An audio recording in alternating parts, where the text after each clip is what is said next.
Muito bem. Eu gostaria de refletir com vocês na palavra do Senhor. E imagino que muitos de vocês tenham ficado sabendo do que ocorreu nesse final de semana no Oriente Médio. Houve uma declaração de guerra entre o governo de Israel e o que eles consideram um grupo terrorista chamado Hamas. A partir disso, muitos pensamentos chegam até a nossa mente e muitas percepções são feitas, porque as pessoas ficam preocupadas e muitas ficam esperançosas, porque enxergam nisso uma evidência de que a situação deste mundo, a situação social e política, ela vai se deteriorando, comprovam isso. E diante de tudo que acontece, nós devemos nos perguntar, e imagino que todos, em algum momento, vão se perguntar: o que eu devo fazer? Como eu devo agir? Como eu devo me portar nesses últimos tempos desse mundo? Porque são os últimos tempos desse mundo. Não há possibilidade desse mundo avançar por um tempo muito mais longo. E isso me levou há alguns anos a estudar com mais profundidade profecias bíblicas. E temos ajudado a manter atualizado um site chamado apocalipse.com, que, caso alguns de vocês queiram conhecer também lá. Produzimos alguns conteúdos lá, em vídeos, aulas sobre o livro do Apocalipse e agora, mais recentemente, uma série sobre o livro de Daniel. Por quê?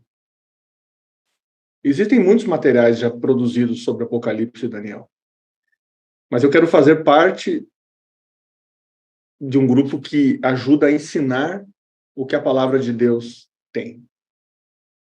Porque é um mandamento divino ensinar. E porque os tempos finais exigem, mais do que nunca, que nós estejamos alicerçados na palavra. A busca pelo Espírito Santo, ela está completamente associada a uma profunda conexão com a palavra de Deus. Uma profunda conexão com aquilo que Deus revelou para a nossa vida. E que ainda vai acontecer.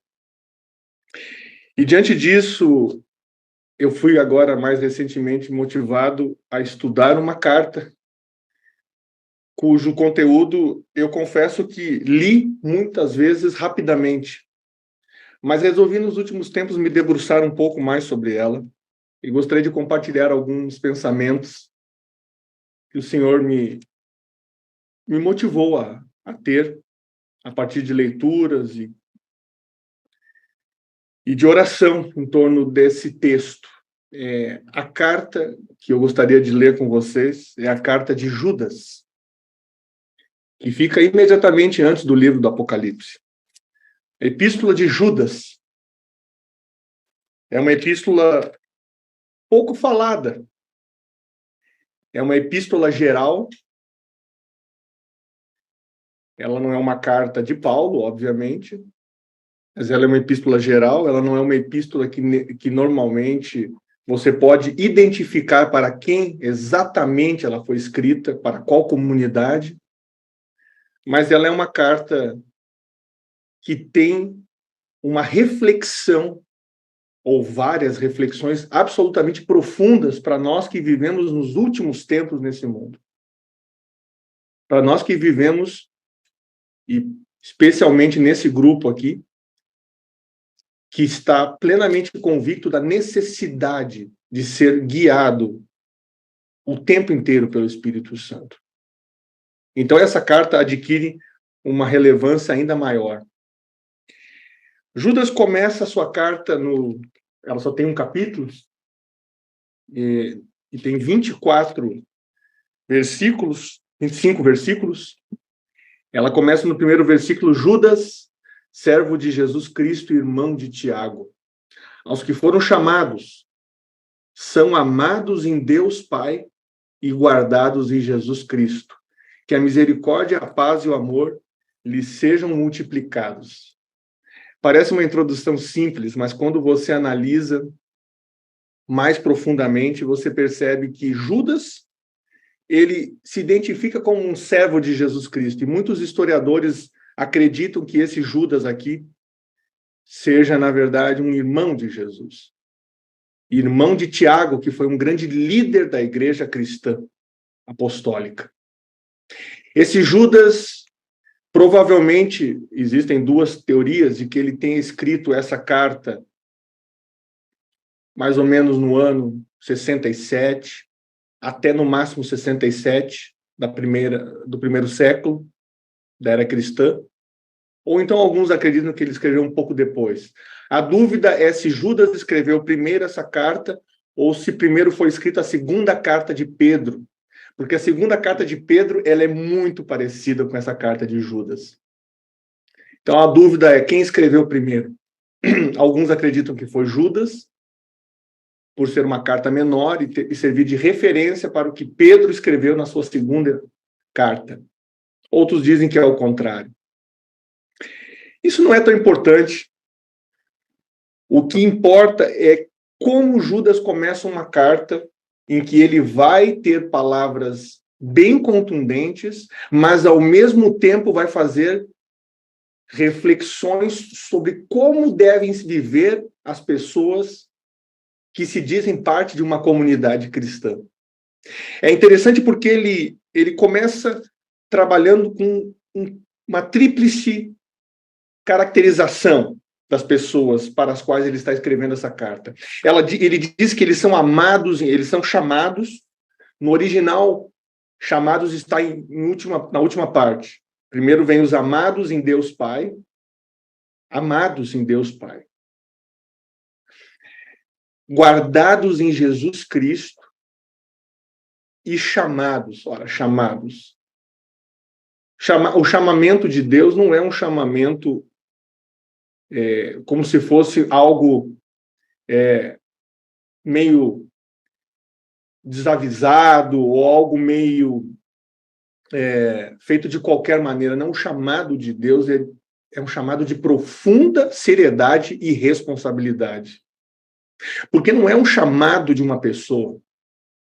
Porque não é um chamado que as pessoas mesmo fazem para si. Não, é um chamado que o Senhor faz para elas. E esse chamado é um chamado que implica responsabilidades com a palavra, com os outros, consigo mesmo. E aí, então, Judas vai começando a trabalhar essa carta na sequência. Nos versos 3 a 7, ele diz assim: amados, quando eu me empenhava para escrever-lhes a respeito da salvação que temos em comum, senti que era necessário corresponder-me com vocês para exortá-los a lutar pela fé, que uma vez por todas foi entregue aos santos. Pois certos indivíduos cuja sentença de condenação foi promulgada há muito tempo se infiltraram no meio de vocês sem serem notados. São pessoas ímpias que transformaram ou que transformam em libertinagem a graça do nosso Deus e negam o nosso único soberano e Senhor Jesus Cristo. Embora vocês já estejam cientes de tudo de uma vez por todas, quero lembrar-lhes que Jesus, tendo libertado um povo, tirando-o da terra do Egito, destruiu depois os que não creram. E a anjos, os que não guardaram o seu estado original, mas abandonaram o seu próprio lugar, ele tem guardado sob trevas em algemas eternas para o juízo do grande dia. Igualmente, Sodoma, Gomorra e as cidades vizinhas que também se entregaram à imoralidade e adotaram práticas contrárias à natureza, foram postas como exemplo do castigo de um fogo eterno. É uma carta bastante diferente das cartas de Paulo, em alguns aspectos, em outros momentos ela é muito semelhante, mas aqui Judas estava aparentemente com a ideia de escrever uma carta mais pastoral aos seus leitores. Mas ele mudou de ideia. Ele mudou de ideia. As circunstâncias fizeram com que ele mudasse de ideia. E ele, então, começou a escrever com outro tom, porque havia uma ameaça à fé que foi entregue uma vez aos santos. Aqui, a fé é o ensino, é a doutrina. A defesa da fé é uma verdadeira batalha. Existe um comentarista chamado Michael Green. Ele escreveu um comentário sobre a segunda carta de Pedro e sobre a carta de Judas, e ele diz que o ensino apostólico, e não qualquer moda teológica que atualmente está em voga, é a marca do cristianismo autêntico.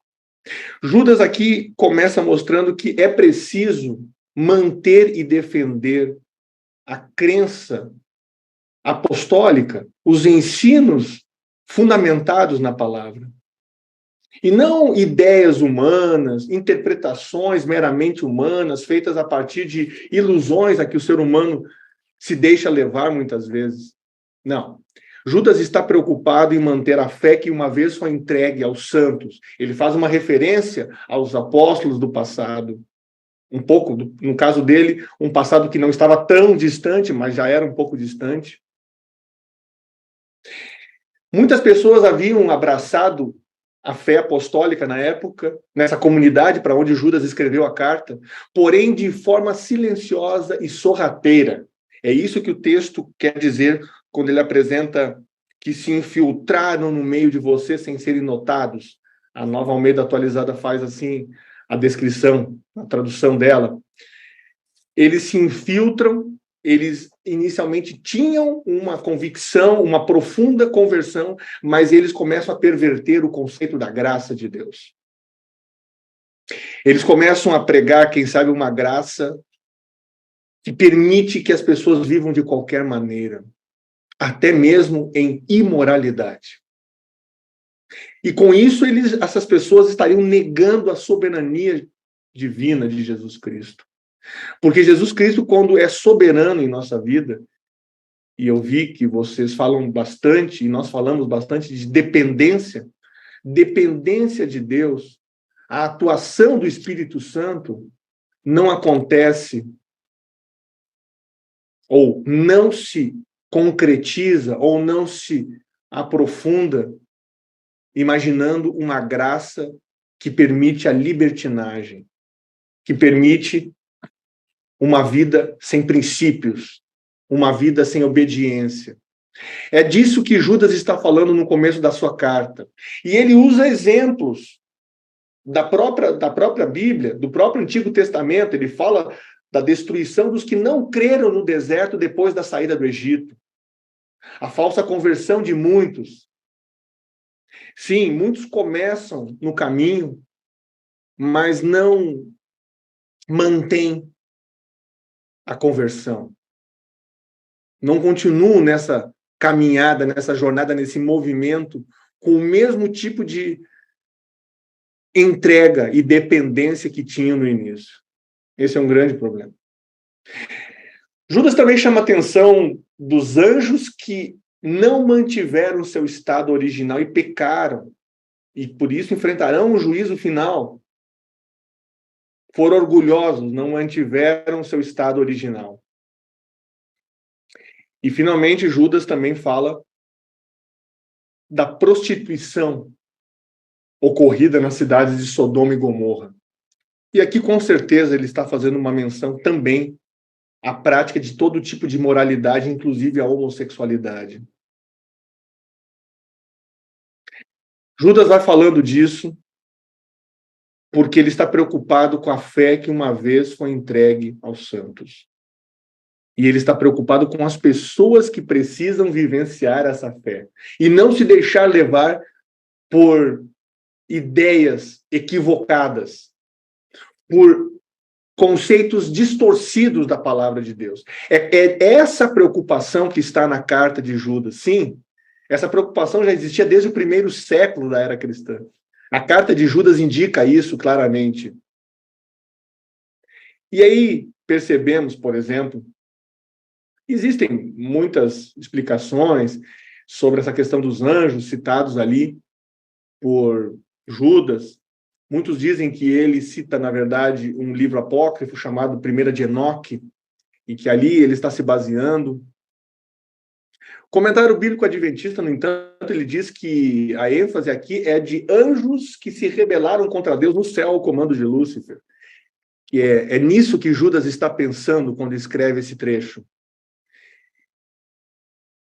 E seja qual for exatamente o que Judas estava pensando quando escreveu, o fato é que ele está dizendo: é preciso se manter fiel à palavra. É preciso se manter dependente do Senhor. Porque se você não se mantiver dependente, você poderá, inclusive, ensinar de uma maneira equivocada. Você poderá perverter os ensinos e os conceitos bíblicos e fazer com que outras pessoas também sejam pervertidas e tenham esse conceito errado. É disso que ele está falando para a comunidade. É sobre isso que ele está falando nessa carta mandada para uma comunidade cristã do primeiro século.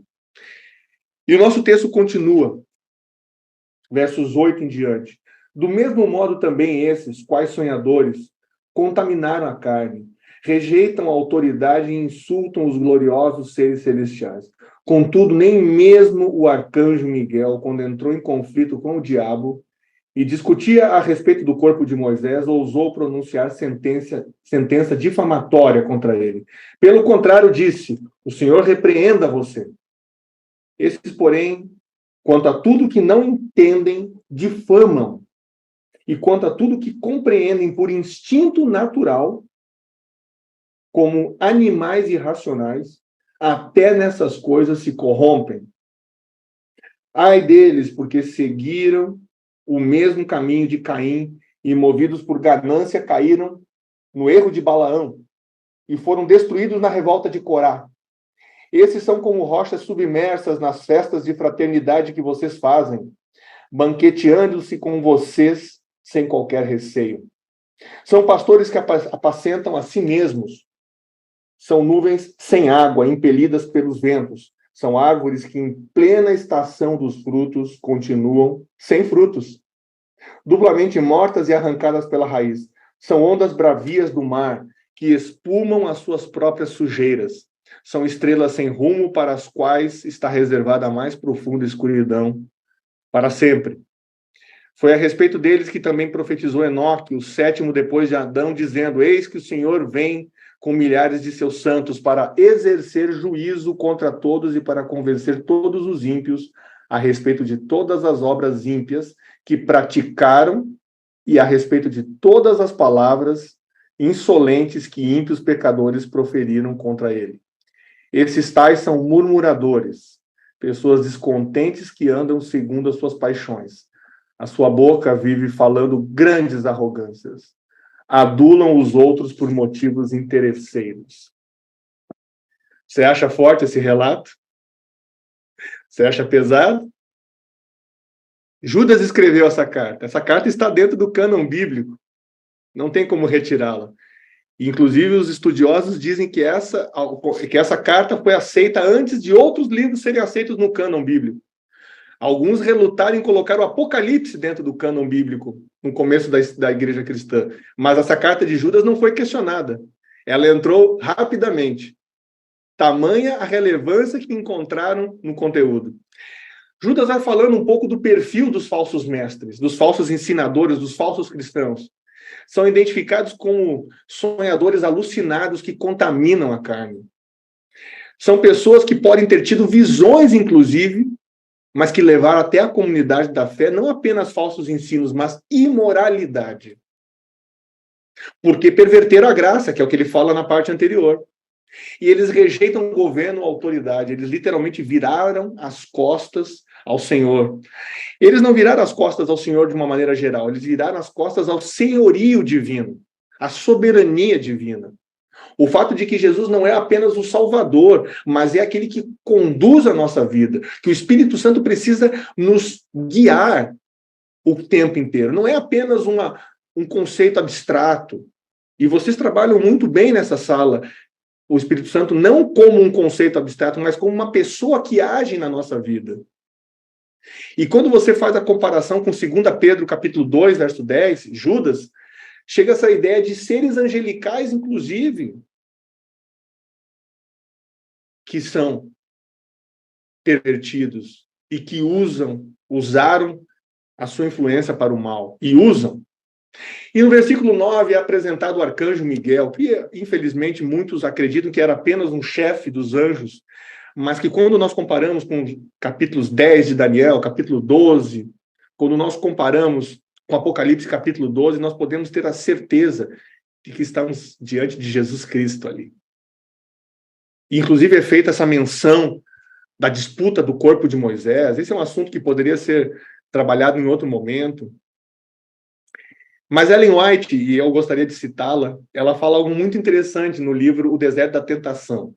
Ela diz que a luta era entre Satanás e Cristo, pois o primeiro reclamava da tentativa de Cristo de invadir seu domínio, a morte. Moisés finalmente foi ressuscitado. E isso também é citado num livro apócrifo chamado Assunção de Moisés, que muitos judeus do primeiro, segundo século, e até antes do primeiro século, costumavam consultar. Mas o que importa aqui é entender o princípio que está por trás do que Judas está falando. Ele está dizendo que o Senhor luta por nós e que o Senhor espera que nós sejamos dependentes dele. E não vivamos uma vida devassa, pervertida, fora dos princípios. E aí, quando você vai aos dos versos 10 a 13, dos versículos 10 a 13 da Epístola de Judas, ele fala de algumas coisas que fazem total sentido na nossa realidade hoje. Ele diz que as pessoas, muitas vezes, difamam o que não conhecem, ou seja, não entendem das questões espirituais, porque não buscam entender. Não é porque não está acessível, porque muitos respeitavam, viviam fiéis, mas alguns não viviam porque não queriam entender. E ele vai mais longe, ele usa palavras mais contundentes, ele diz que muitos agem por um instinto natural como se fossem animais irracionais. Algumas versões antigas diziam brutos sem razão. O termo é bem forte. Essa é a realidade dos que não compreendem por não deixarem ser guiados e inteiramente dirigidos pelo Espírito Santo. Há um embrutecimento da mente. A pessoa passa a agir tal qual um animal irracional. É isso que Judas está dizendo na sua carta. Isso não é uma dedução que eu faço. Isso está posto no texto. No original em grego e nas melhores traduções em português e em outros idiomas. É isso que está posto no texto. Ele está alertando, se você não for guiado espiritualmente, você vai agir irracionalmente, você vai agir pelos instintos naturais. E os instintos naturais são uma perversão da palavra. É isso que Judas está apontando claramente no texto, nessa carta a essa comunidade cristã. E aí Judas, mais uma vez, ele busca exemplos no Antigo Testamento para ilustrar o seu argumento. Ele fala de Caim, o caminho de Caim. Qual é o caminho de Caim? É o caminho do cinismo, do materialismo, daquele que decide o que ele vai oferecer para Deus e não aquilo que Deus pede. Ele vai falar de Balaão, que é ganancioso, que se vende para tentar amaldiçoar o povo de Israel enquanto peregrinava no deserto. Ele vai falar da revolta de Corá ou de Coré, que é um desafio às autoridades espirituais, a insubordinação. Todas essas são características muito próprias daqueles que se colocam fora da dependência espiritual, fora da atuação do Espírito Santo. Não porque o Espírito Santo não exista ou porque ele não possa fazer. Ele pode e age, mas quem se coloca fora decide, então, seguir um outro caminho, que é o caminho de Caim, que é o caminho de Balaão, que é o caminho de Coré.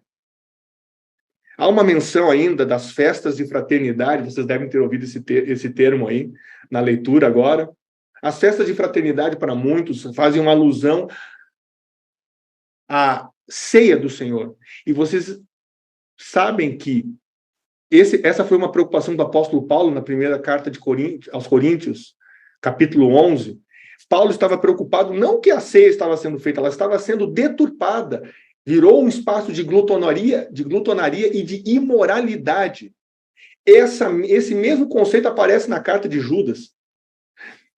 É impressionante, até mesmo nas cerimônias, nas solenidades, você pode acabar pervertendo o sentido se você não estiver dependente espiritualmente.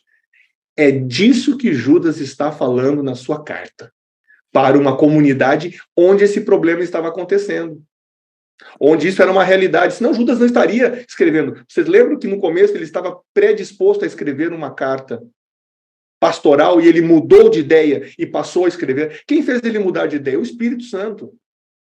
Ele mudou de ideia porque o Espírito disse, não, você vai escrever outra coisa. Você vai fazer uma advertência. É disso que fala a carta de Judas.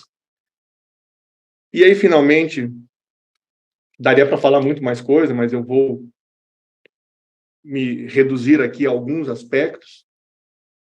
Versos 17 em diante, eu passei algumas coisas que eu poderia comentar aqui, mas eu quero ir para a parte final. Verso 17 diz assim, mas vocês, meus amados, agora ele se dirige para aqueles que são da comunidade cristã e são fiéis. Lembrem-se das palavras anteriormente proferidas pelos apóstolos de nosso Senhor Jesus Cristo. Eles diziam a vocês, nos últimos tempos haverá zombadores ou escarnecedores, dependendo da linguagem, da versão, andando segundo suas ímpias paixões. São esses os que promovem divisões, seguem os seus próprios instintos e não têm o Espírito. Mas vocês, meus amados, edificando-se na fé santíssima que vocês têm, orando no Espírito Santo, mantenham-se no amor de Deus, esperando a misericórdia do nosso Senhor Jesus Cristo, que conduz para a vida eterna. E tenham compaixão de alguns que estão em dúvida. Salvem outros, arrebatando-os do fogo, Quanto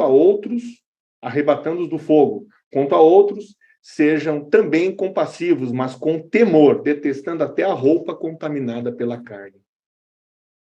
Veja se essa não é uma carta atual para nós hoje. Veja se essa não é uma carta que poderia ter sido escrita há 30 minutos atrás.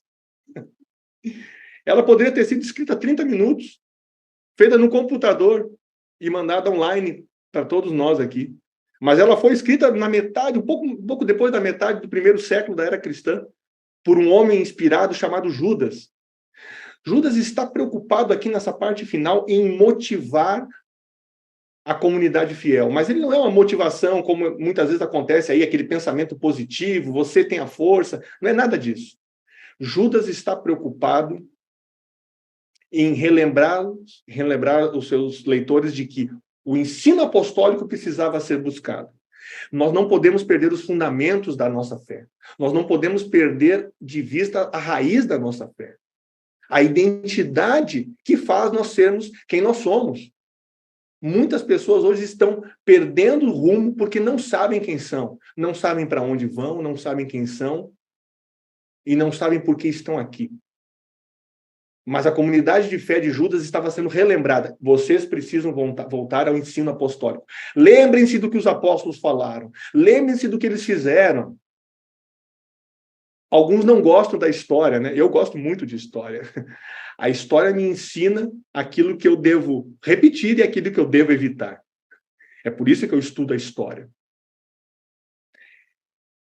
Judas fala novamente daqueles que são envolvidos ou guiados pelos instintos naturais e não se colocam sob influência espiritual. Ele usa uma expressão muito forte, e vocês devem ter percebido, eles dizem, não tem o Espírito. Ele é bem contundente. Ele aconselha os seus leitores a serem edificados na fé santíssima, que é uma alusão à palavra de Deus, a orar no Espírito Santo e a serem guardados no amor de Deus, o que inclui a ação de se afastar do mal. Ora, você vai orar no Espírito e você vai continuar com a vontade de praticar coisas indevidas, olhar, consumir, falar, se envolver com coisas que não são condizentes com o Espírito? Não pode haver uma lógica nisso. Mas quem está falando isso é um autor do primeiro século da era cristã. É Judas, motivado pelo Espírito Santo. O versículo 22 fala da ajuda aos que estão em dúvida. Eu achei muito bonito isso. existe uma necessidade não de repelir aquelas pessoas que muitas vezes se aproximam de nós com dúvidas sinceras. Claro, nem sempre as dúvidas são sinceras, mas muitas vezes são. O Espírito, com certeza, mostrará para nós e nos dará discernimento se buscarmos. Eu tenho pedido muito discernimento do Espírito Santo para entender como eu devo responder a algumas perguntas que me fazem. Como eu trabalho com ensino profético há muitos anos, são comuns as perguntas que surgem. Algumas delas são bem intencionadas, de pessoas que querem entender, e outras pessoas querem tentar criar uma armadilha, para ver se, de repente, alguma contradição possa ser apresentada na minha forma de responder, ou na forma como eu penso. Mas Deus dá o discernimento.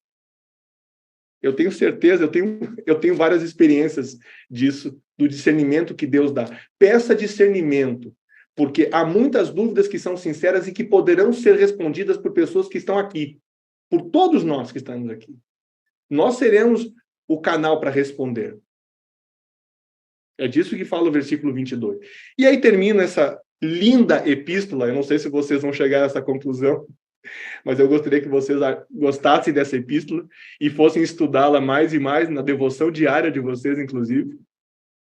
A epístola de Judas termina assim, com uma doxologia, né, que é chamada de doxologia. Doxa tem a ver com a glória, a manifestação de Deus. E ao Deus que é poderoso, depois de falar da ameaça dos falsos mestres, Judas reafirma: Deus é poderoso. Ele conduz a comunidade. Não se enganem. Acontecem coisas no mundo, guerras, estamos vendo guerras, mortes de milhares de pessoas, mas Deus é poderoso para evitar que vocês tropecem e que pode apresentá-los diante da sua glória com grande alegria. E o versículo 25, que é o último: a este que é o único Deus, nosso Salvador, mediante Jesus Cristo. Veja como ele apresenta a Trindade.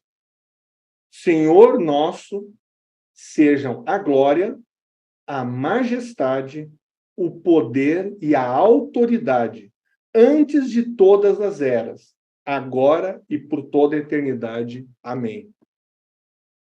Ele termina sua carta com assim seja.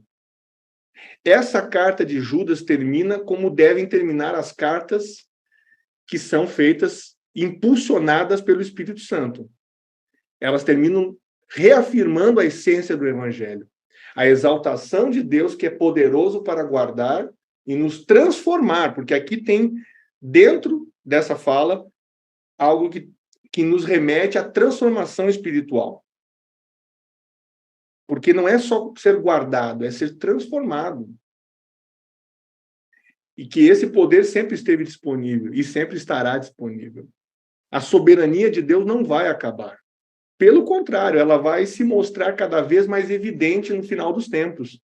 Alguns acreditam que as desgraças, as ações humanas nocivas mostram um afastamento ou um desaparecimento de Deus do mundo. É o contrário. Isso só vai servir para mostrar a necessidade de uma ação divina contundente, emblemática e impactante no final dos tempos. Absolutamente impactante. Tal como foi a intervenção que aconteceu ao longo da história em muitos momentos. E como está relatada muito bem nos livros do profeta Daniel e do apóstolo João, Apocalipse. Queridos de Deus, amados de Deus, chamados por Deus, guardados em Jesus Cristo. Essa carta de Judas é uma carta para os dias de hoje. É uma carta para nos dar, não uma motivação passageira, não. Em absoluto. Eu não acredito em motivação passageira. Eu acredito em palavra de Deus que dá alicerce para você vivenciar uma experiência prazerosa e feliz com Deus. E isso pode ser até, muitas vezes, em circunstâncias absolutamente adversas, difíceis, complexas, mas sem perder de vista a fé que uma vez foi entregue aos santos. A mensagem que foi deixada e que continua sendo propagada por nós Espero que estejamos todos nesse mesmo movimento. Essa mensagem precisa continuar a ser ensinada, mas antes disso, vivenciada, experimentada, compartilhada e amada. Essa é a mensagem que precisa ser amada. Não as ideias humanas, não os conceitos humanos, não a vontade, não as paixões humanas. Judas usa 2 vezes a expressão andando segundo as paixões. E aí tem uma parte que diz assim, andando segundo as ímpias paixões. O original tem a ímpia paixão. Ela deixa claro que essa paixão, essa vontade humana, ela é ímpia. Ela é ruim, ela distorce. É isso que está no texto. Esse é o texto da carta, em linhas gerais, né? Haveria outras coisas que poderiam ser mencionadas, mas essa é a mensagem que eu não.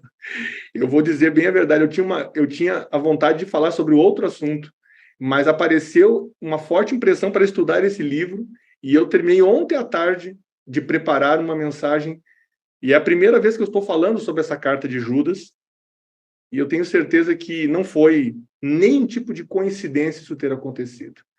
Isso foi uma providência divina, ter falado sobre essa carta, que às vezes alguns nem sabem que ela existe, pulam lá de 3 João para Apocalipse e até esquecem que existe a carta de Judas, mas acho que não vamos mais esquecer aqui, pelo menos nesse grupo, da carta de Judas.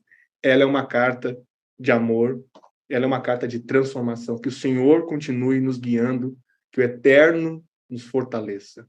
Amém.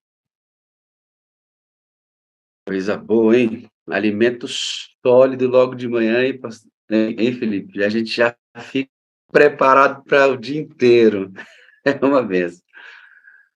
Muito obrigado. Eu gostaria que você terminasse com uma oração. Antes, porém, eu quero recebê-lo na sala 57 com 4 frases que condensam os ensinos da sala. Eu amo você, eu preciso de você para ser feliz. Você é a parte visível de Deus e eu creio mais em Deus porque você existe, irmão. Sim. Essas frases condensam essas ideias aqui. Você pode orar para a gente, por gentileza? Sem dúvida. Eterno Deus, louvado seja o seu nome, porque o Senhor é poderoso e pode e nos ajuda, nos fortalece nas nossas fraquezas, nos guarda, nos ama, nos dá entendimento. Nós precisamos desesperadamente do poder do Senhor. Motiva-nos a buscá-lo. Motiva-nos a sermos fiéis, mesmo diante de adversidades que possam existir dentro da própria comunidade dos crentes. De enganos, de ensinos pervertidos. Ajude-nos a não aderirmos a isso, mas a sermos profundamente dependentes do Senhor a ponto de sabermos discernir qual é o caminho que realmente leva àquilo que o Senhor deseja em que nós estejamos participando. Por favor, perdoe as nossas falhas. Perdoe se nós também fomos deturpadores da sua palavra. Perdoe se nós distorcemos a sua palavra em algum momento. Tenha misericórdia de nós. Ajude-nos a manter em mente por algum tempo ou para sempre a mensagem da carta de Judas. Que essa mensagem nos impulsione a sermos cristãos fiéis. Toma a vida de cada um que de alguma maneira está tendo contato com esse conteúdo em algum momento da sua vida. Em nome de Jesus. Amém.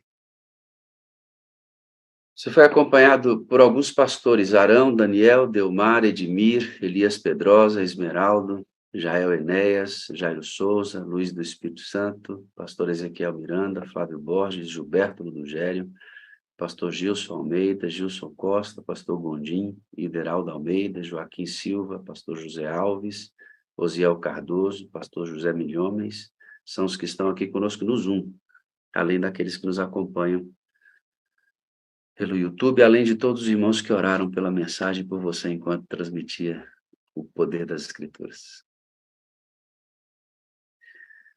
Muito obrigado, amigo. Tenha um grande dia de Deus e vamos repetir esse momento aqui de acordo com a sua disponibilidade, tá bom? Muito agradecido. Deixa eu ver só se tá tudo certo aí. Obrigado, Felipe. Deus te abençoe ricamente. Muito obrigado, que o Eterno continue conosco. Amém. Bom dia, amigo. Fica com Deus. Coisa boa, né, irmãos? Conhecendo mais um dos personagens que estão por trás dessa estrutura eclesiástica que sai da Igreja Mundial, vem para os escritórios da divisão, que representam esse escritório mundial da Igreja, para as nossas uniões, associações, distritos, igreja local, sua casa. Então, o Felipe trabalha na área de comunicação da Igreja, na divisão sul-americana, nos ajudando a fazer uma boa leitura da igreja como um corpo no Brasil e também no mundo, uma vez que está tudo interligado, né? Bom demais isso, não, irmãos? É uma coisa muito aprazível você participar de um conteúdo tão importante para nós. Eu vou passar um vídeo aqui para você, e eu queria que você prestasse atenção no clamor de um filho a um pai que está trabalhando. A mãe está no computador, trabalhando, fazendo edição de imagens, e ele chega na frente da mãe e literalmente ele vai pedir atenção à mãe, falando algumas coisas para ela. E eu espero que isso nos ajude a refletir em nossa relação com Deus, em nossa relação com nossa família, igreja, e especialmente com aqueles que o Senhor nos separa para levar o Evangelho. Olha só o apelo desse menino. É um coraçãozinho angustiado. Esse garoto aí, que você vai ver agora, ele é fruto de uma sociedade corroída, desfocada. Diferentemente do que nós imaginamos, né? A internet nos interligou. Talvez o mundo, eu tenho certeza que eu vou dizer, o mundo nunca esteve tão interligado. Nós nunca tivemos tantas pessoas ao nosso redor. Nunca tivemos tanto alcance a conteúdo, ao conhecimento, muito embora de forma desordenada, como é feito, né? Crivo, sem senso crítico muitas vezes, mas a realidade é isso, que é a chuva de informações, velocidade, nossa mente está acelerada, e esse garoto é refém de uma comunidade que tem essa característica, que ele vai fazer a narrativa para a mãe dele. Como ele é uma criança, às vezes a fala dele não é tão clara. Então, preste atenção na legenda. Se você está no celular e não estiver no computador, vire o seu celular na posição vertical e você vai ver essa imagem maior, tá bom? Olha só que conteúdo interessante. Curto, mas assim, muito relevante para a nossa reflexão. Tá bom? Vamos lá? Presta atenção aí.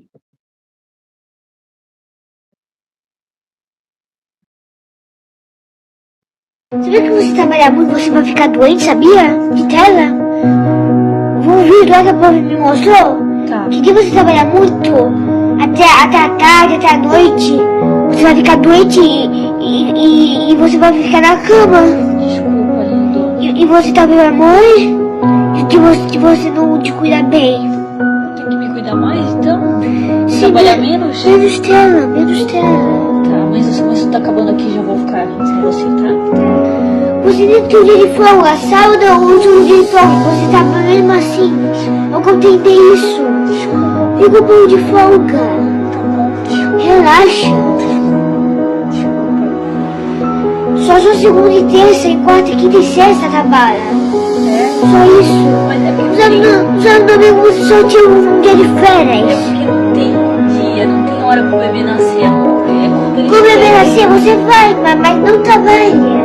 Sim, mas em casa a mãe é obrigada a trabalhar, porque a mãe precisa de estar forte, meu amor. Aí já tem o dinheiro bastante, mamãe, não precisa trabalhar. Aí tem dinheiro bastante, aí você tem que ter uma casa, tem que ter comida. Eu já ganhou muita coisa. Não precisa trabalhar, tem um dia de folga, tira.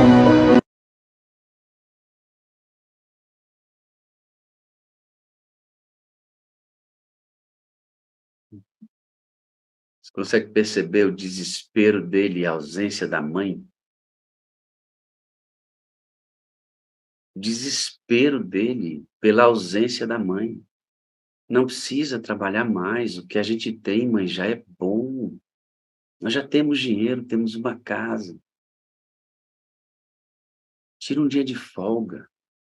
Tira um dia de folga. Ele diz, me dá tempo. Me dá tempo. Trabalha menos, trabalha menos. Isso, esse apelo dele, tem a ver com a hipervelocidade que vivemos. Queridos, deixa eu dizer uma coisa para você aqui, ó. Isso é de propósito. Satanás está acelerando a nossa mente através das distrações. Antigamente, e eu sou um pouco saudosista, eu acredito que as evoluções, que os desenvolvimentos, eles são úteis e são necessários, mas eu tenho saudade de uma época em que eu vivia apenas em um plano. O plano que existia era esse aqui. Era eu, este móvel que está aqui, o sofá onde eu estou sentado, meu escritório, minha família, as pessoas vizinhas, minha família, todos eram físicos, eu podia vê-los, tocar, cheirar, me comunicar com eles presencialmente. Eu usava o telefone apenas para ligar ou desligar. Não havia um mundo paralelo de informações, né? Eu estou aqui agora e esse celular aqui, o meu computador, a internet faz girar aqui na minha cabeça centenas e milhares de informações que criam um mundo que está aqui onde eu estou conectado o tempo inteiro. Isso está tirando a paz da gente. Está tirando o nosso sossego. Isso aqui, irmãos, essa internet tem que ser usada para a glória de Deus. Para a glória de Deus. Do jeito que é positivo aqui, pode ser nocivo se você não souber usar. E com isto, nosso tempo, nosso sossego mental, nossa capacidade de raciocínio, nosso senso crítico vai para o espaço. E Satanás abre brecha para colocar um monte de coisas que ele não conseguiria se ele não fizesse com que o nosso senso crítico fosse destravado. Esse excesso de informação, essa velocidade, esse excesso de trabalho é feito propositalmente para distrair você e para fazer com que você perca o senso crítico. E com isso vai o nosso tempo. Esse menino está pedindo o tempo da mãe, né? Agora, module o vídeo e imagine Deus sendo essa criança falando para você. Me dá seu tempo. Me dá seu tempo. Eu estou sentindo saudade de você. Você tem falado pouco comigo. Você tem falado pouco comigo. Me dá seu tempo. Imagina esse menino sendo Deus falando para você. Me dá seu tempo. Me dá o seu tempo. Esse é o mundo em que vivemos hoje. Viu? Esse é o mundo em que nós vivemos hoje. Muito bem, vamos para o nosso testemunho. Obviamente, eu quero que você que está aqui conosco relembre em movimento, quais são as 4 ênfases que a Sala 57 procura ressignificar, reorientar, aprofundar e A compreensão dessas 4 ênfases ressignificadas é a parte mais importante da sala 57. Eu vou repetir. Se alguém perguntar para você, o que na sala 57 é mais importante? Eu, pastor Wagner, gestor da sala 57, afirmo, o mais importante é que você compreenda os conceitos reorientados através dessas 4 imagens. Isto é o mais importante. Tudo na sala depende, tudo na sua e na minha vida depende da compreensão desses temas e da minha aplicação desses temas na minha vida prática. Se alguém lhe perguntar o que é mais importante na sala, a resposta é essa. Tá bom?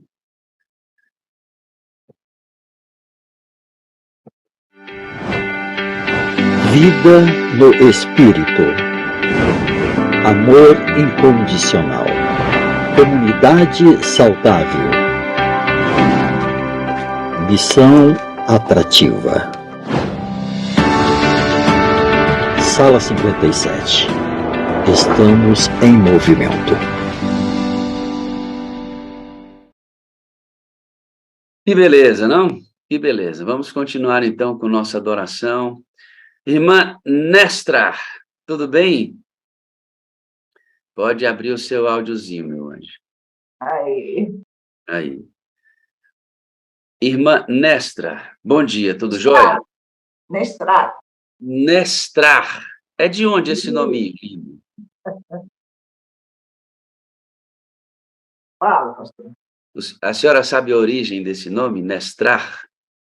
Olha, eu só sei que quando eu estudava no colégio no IASP, eu pedi o professor de história, viu lá o significado, que é extraordinário. Olha só que chique, hein? Extraordinário. Eu vou pedir para a senhora...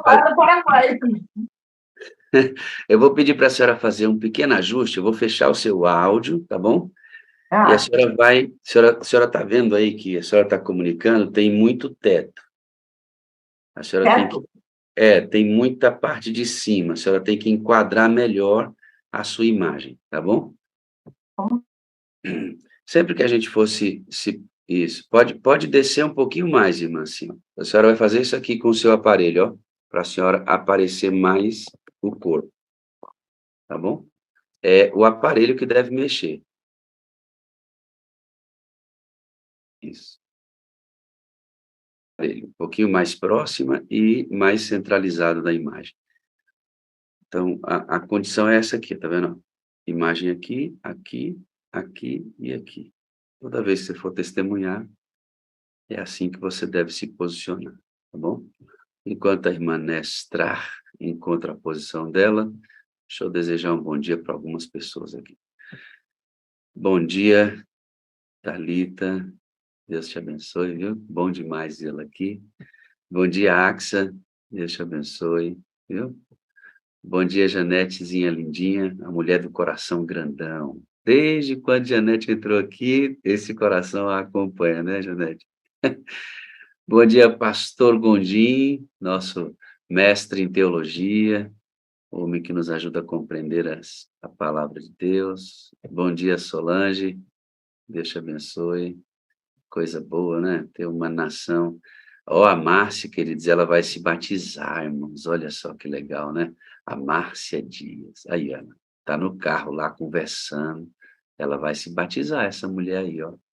E estive numa live recentemente e ela disse, pastor, a sala 57 influenciou muito a minha decisão. Né, Márcia? Cláudia tá aí adorando conosco, já conversamos aqui, né, Cláudia? Que legal, Deus te abençoe ricamente. A Aderlândia está aí, queridos, e preparando lá junto com a galera nossa ida lá para o Espírito Santo no dia 28. Então, se prepara aí para você vir forte para esse momento de clamor lá ali no Espírito Santo, tá bom? Muito bem, bom dia, vamos lá, vamos chamar a irmã Nestra aqui e vamos ver ali. Ok. A senhora pode abrir o áudio da senhora, ficou ótimo, aproximou um pouco mais a imagem, está excelente. É só isso. É só abrir o áudio agora. Fechadinho aí. Aí. Bom dia! Bom dia! Sim, a irmã Nestrada é cheia de experiência, uma bênção, e você vai conhecer um pouco mais da experiência da irmã Nestrada. A senhora mora onde, irmã? Cuiabá, Mato Grosso. E quantos irmãos a senhora tem? Como é que é a constituição familiar da senhora? Olha, para se for contar tudo, até aqueles que foram criados em casa, são 21. Mas, assim, são 13 da minha mãe com meu pai, um foi adotivo, 3 enteado e 4 sobrinhos que minha mãe criou, então são 21. 21, que coisa, né? Família grande. A irmã Nestrada, ela foi criada num ambiente bastante religioso, pais e mãe religiosa, eram da Igreja Católica, praticantes da fé católica, e a sua mãe, ela teve um contato com o sábado, sendo ela católica, né? Ela possuía a fé católica, mas ela descobre o sábado na Bíblia. Não. Sábado, ela sempre, a Bíblia, nem conhecia a Bíblia. Ela sempre só guardava o sábado, porque quando fazia alguma coisa no sábado, dava errado, então ela não sabia o porquê. A gente guardava assim, só para guardar. A adventista nunca foi lá em casa, ninguém nunca foi. Que coisa! Então, ela passa a guardar o sábado, porque ela tinha a sensação de que tudo que ela fazia no sábado dava errado, ela decidiu não fazer mais. Se ela lavasse roupa dia de sábado, ou deixasse alguém em casa lavar roupa dia de sábado, passava a semana toda, não dava água. Meus vizinhos tudo tinha lá em casa, não. Se fizesse o negócio dia de sábado, a mesma coisa. Aí ela tomou a decisão de não fazer mais nada no dia de sábado. Que coisa, que coisa. E a primeira experiência da família com a Bíblia não foi muito interessante, porque me apareceu aí um evangélico que acabou criticando a fé da sua mãe, e isso deu problema, né, irmã Nestrada? Por isso que eu falo, quando eu dou estudo bíblico, eu já falo para a pessoa, tudo que você está sabendo agora, se você chegar na casa de alguém, não estiver fazendo de acordo com a Bíblia, não fale nada. Não critique, não condene. Você só responde aquilo que eles perguntarem, mas na Bíblia. Porque isso atrapalha, né? Ela não queria saber, todo mundo tinha a Bíblia. Ela falava que era de Satanás porque estava condenando a imagem dela. E ela era muito devota de São Benedito. Todo ano ela fazia aquela festa maravilhosa. É a fé dela, né? E a pessoa entrou na casa dela com a Bíblia aberta e criticou a fé da sua mãe neste santo. Não, a Bíblia nem abriu a Bíblia, debaixo do braço, chegou, bateu na imagem, a imagem caiu, levou.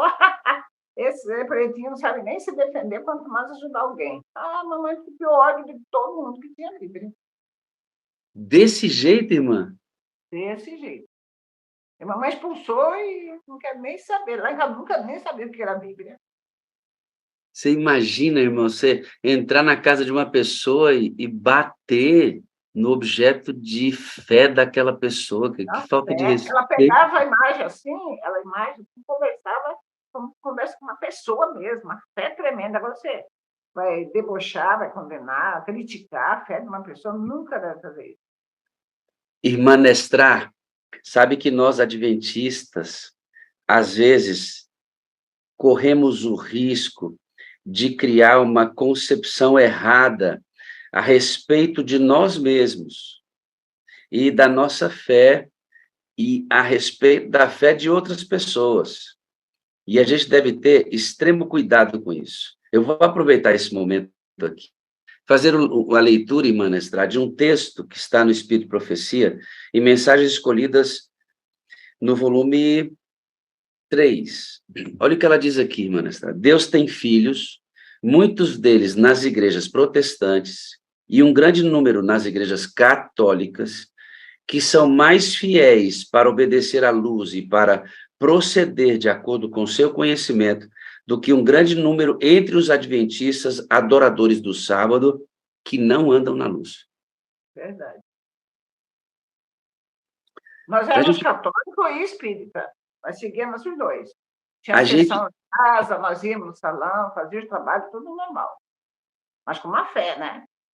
A gente precisa ter a consciência muito clara de que nós temos uma verdade distintiva para levar para as pessoas. Elas precisam saber disso, claro que precisam, mas a gente tem que entrar com muito respeito à fé que as pessoas têm. Assim como você tem liberdade para ser adventista, crer no sábado, crer na criação em dias literais de 24 horas, crer que Jesus vai voltar nas nuvens dos céus, visível, real, com poder e grande glória, crer que há uma cidade sendo preparada por Deus. Se você tem essa liberdade para crer assim, as pessoas também têm que ter liberdade para crer como elas entenderem. E nossa aproximação para apresentar o que nós cremos ser de fato a revelação das Escrituras Sagradas, e nós temos essa consciência, precisa ser feito com muito respeito, não achando que você está numa condição melhor, porque Deus avalia tudo isso de maneira diferente. Né, irmã? Verdade. A sua mãe teve contato com um livro, porque tinha duas vertentes, tinha o catolicismo e tinha o espiritismo, vocês viviam essas duas ênfases religiosas. E aí a sua mãe vai ter um contato com um livro que desperta a realidade do espiritismo, de acordo com o que nós cremos. Como é que foi essa experiência dela? Foi isso aí porque ela queria saber esse negócio mais sobre o sábado, ela queria ter mais luz, queria obedecer melhor a Deus, e eu também do outro lado. Eu contei essa experiência da outra vez. E aí eu ia ser freira, fiz todos os... lá na igreja. E aí mamãe começou a fazer uma oração. Ela rezava em frente ao altar. E depois ela ia no canto da sala orar para Deus mandar mais luz. Mas ela falava assim, só luz. Eu nasci católica, fui criada na católica de morrer ninguém me tira dela. Então, um ano depois, quando eu estava decidindo quase, entrei nas Filhas de Maria, estava usando os correntinhas, as fitas, e ia estudar para ser freira. Foi quando ela foi limpar o armário e deparou com um livro grosso, tudo amarelo. Ela falou, vou jogar todo esse livro velho fora. Aí ela pegou o livro grosso assim e falou, que livro que é esse? Aí, antes de jogar, eu vou dar uma olhada. Quando abriu, eu no capítulo O Espiritismo. Opa, já que nós somos de lá, eu vou dar uma olhada. Aí ela leu, quando terminou de ler, ela levantou e falou, gente, a partir de hoje, nosso nome nunca mais dá para ser espírita. Saímos de lá. Meu tio era presidente de mesa. Minha irmã estava sentada na mesa para ser médium. Então, e acabou. Aí acabou, né? Aí ficou do outro lado. E ela continuando orando. Como que Deus ia convencer minha mãe da verdade, mostrar mais luz, se não for através da palavra de Deus? E a palavra de Deus, a Bíblia, ela não queria por causa daquele crentinho lá, né? Aí o Espírito Santo é maravilhoso. No dia lá da missa, lá, o padre disse assim, toda família católica deveria ter uma Bíblia. O padre falou, mas como que nós éramos pobres? Não tinha condições de comprar Bíblia. O Espírito Santo primeiro colocou no coração da mamãe o desejo de obter uma Bíblia, para depois mandar uma pessoa lá em casa, oferecendo o curso da Bíblia, que no final ganharia uma. Opa! Não perguntou nem que igreja que era, não quer nem saber.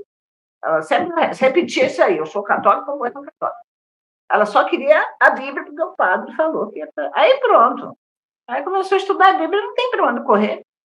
Aí ela descobriu, esse menininho não estava sabendo da festa que eu estava fazendo, sobre o sábado, aí pronto.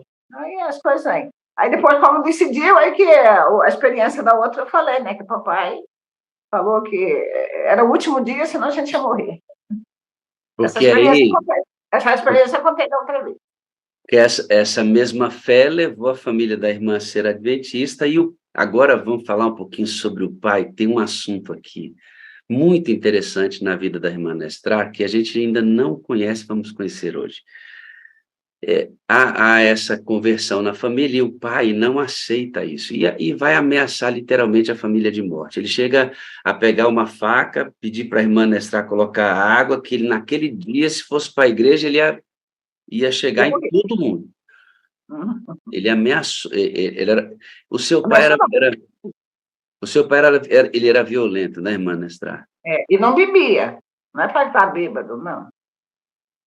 Me fala aqui, como é que ele fazia para repreender, para bater na senhora? Quando ele estava com raiva, ele mandava ficar ajoelhado em cima das pedrinhas, pedregulho, com 2 braços estendidos em forma de cruz. Ele mandava colocar um tijolo em cada mão, aquele tijolo compridinho. Meu irmão mais velho recebia 2 tijolos. E ele ficava atrás, sentado num banquinho com chicote. Se encolhesse o braço, ele batia para que esticasse. Assim era meu pai. E batia. Se ele batia no filho, a mamãe vinha para socorrer, para ajudar, para defender, ela apanhava também. Isso, às vezes a gente vê relatos de pessoas que fazem isso bêbadas, mas o seu pai fazia isso. Não era bêbado. O único vício que ele tinha, ele mascava fumo. Só mascava fumo, só isso. Não fumava, não bebia, não tinha. Provavelmente, irmã Nestrar, se a gente estudar a história do seu pai, ele recebeu muito isso quando criança. Provavelmente. E ele não conseguiu. Ele era paraguaio, e fugiu do Paraguai, tinha 12 anos de idade e viveu no mundão. Então, eu não tinha raiva do meu pai, porque ele não sabia a maneira que ele achava que era para ser. Não tinha, só orava por ele. E graças a Deus valeu a pena. Amém. Por que valeu a pena? Porque hoje ele está dormindo na sepultura, né? Esperando a primeira ressurreição. Aí eu vou apresentar para o meu pai para vocês, para o que Deus pode fazer. O Espírito Santo é maravilhoso. Ele transforma.